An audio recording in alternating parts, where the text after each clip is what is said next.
Welcome back, Kings of War fans. It's a community update. We're back for this week ending in the 12th of June 2020. Look, I took a week off, alright? I didn't take a week off on purpose. I took a week off because my time management is poor. And I decided to do a Dash 28 live stream instead on the Thursday night. I'm sorry, but I think the live stream went down really well. I think it was a really popular one. Everyone was very complimentary. Let me just check my notes. Yeah, let's move on.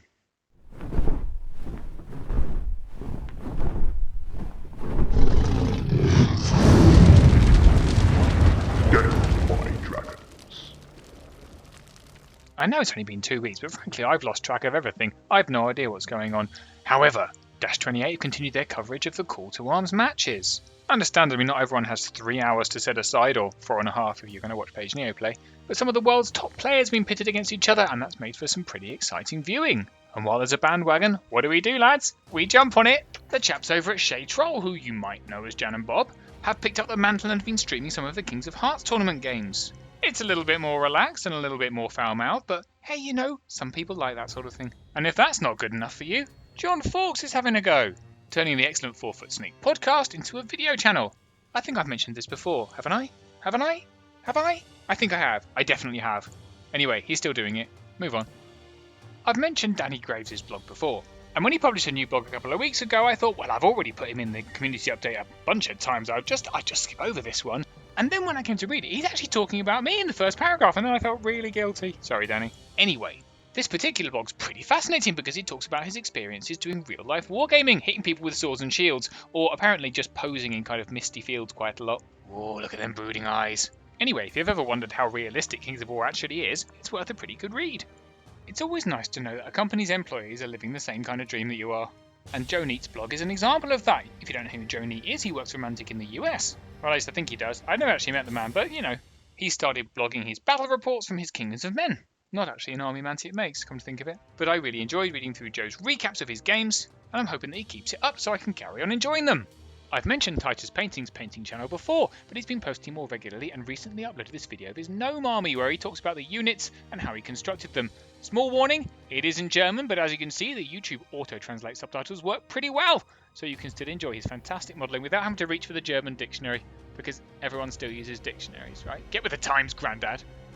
And while we're on YouTube, a channel called 4Up Gaming has released a real video battle report. Look, with miniatures, a table, and dice. The channel seems pretty new and the guys seem pretty enthusiastic, so why not go and check them out? For those of us stuck playing online for the time being, the lure of universal battle is real, but the commitment of playing with someone who might slow play you to an early grave might be worrying. Never fear, Mike Atkins is here. The tech wizard has constructed an online chess clock on Dash 28 that you can use to time your games and recreate that tournament. Oh god, I've timed out and lost again feeling. Again. 2 tournaments I've thrown away like that. 2 tournaments! Sorry.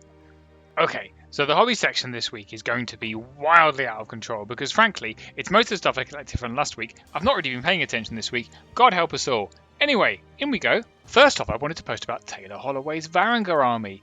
It's his entire Varangur army as a photo dump. And boys, girls, dudes, just check out these amazing minis. I love that.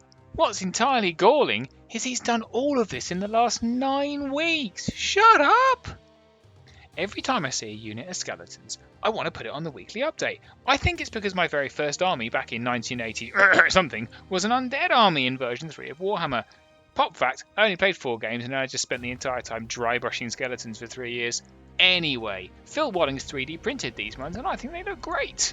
Possibly just because I like skeletons. Why don't I play undead? Oh yeah, because I don't like playing in easy mode. Just kidding, Alex Coos. Sylvan Kin are on Vogue at the moment, and I've seen a cool bunch of armies being posted on various forums. I liked Wolfgang Qualt.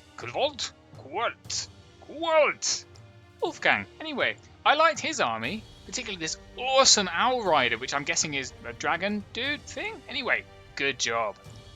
Over on the Kings of War forums, I've been following this thread by Gurchin about his honour guard for his League of Rordia. He's using these cool rabbits, which he bought one at Easter for apparently way too much money, but skip to the bottom of the page.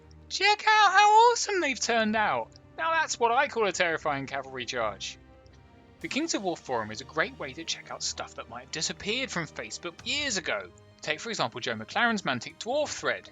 Joe's gone proper old school with goblin green bases and everything, but he started updating his thread again. Check out these amazing 90s monopose style shield breakers, complete with magazine filter. And he's even snuck in a warpath gun to be a flame belcher. This thread is full of gems and I can't recommend you go and check it out enough. King Bowen, which is I'm assuming not his real name, submitted some fantastic minis to the Countercharge painting competition. So I was really pleased to see some more of his characterful goblins on the Countercharge Facebook group. I mean, the minis are great in and of themselves, but the job he's done on them just makes them better. Goblins are two a penny, aren't they? Tell you what's not two a penny, his paint job's as clean and as pretty as Thomas Pottage's. I've no idea how he manages to get such crisp lines on a miniature. Colour me impressed. At some point, I'm going to stop talking about every single miniature that Cy Brand poses from his new Ratkin army. But that day is not today. Check out his mutant rat theme, which he made out of a goblin slasher. He's hand sculpted that face. I think it just frickin' rules. I ran out of expletives for how cool it is. I did. I ran out of expletives. I ran out of words. Don't have words. Speaking of cool conversions, check out Rad Bean's Mastiff hunting packs, or Mastiff hunting packs as he's mistyped there. He's added throwing Mastiffs to every single base. It's just brilliant. It's just great. Oh, that guy's dead. Matt G's at it again with some of his amazing paint jobs, this time on some conversions for his Dark Herd army. Matt goes from strength to strength, although don't tell him I told you so, he's incredibly smug about it. Hey Matt, when are you going to put some Stampede in your army? Yeah, salt, wound, they don't need this. I was joking about the smug thing. He's like the nicest human. Jefferson J. Thacker's been kit bashing away and has produced this cool Chocobo riding Duke on Ancient Wind Arales, or Flying Chicken. It's a cool job and just goes to show what you can do with a 3D printer and a bit of imagination. And it's a welcome return to the Crispwall section of the hobby update. These are apparently fiends, but not for his Trident Realm, for his Night Stalker allies to go with his Trident Realm. I don't know. Anyway, I've heard that if you rub yourself against his exposed skin, some of his talent actually absorbs into you. As a side note, I'm not allowed within 50 metres of him now, so I guess we'll never know. Well, that's it for this week. I'm off to take credit for at least 2 or 3 things that Ashley Mowat came up with. Apparently that's terribly fashionable. Have a lovely week.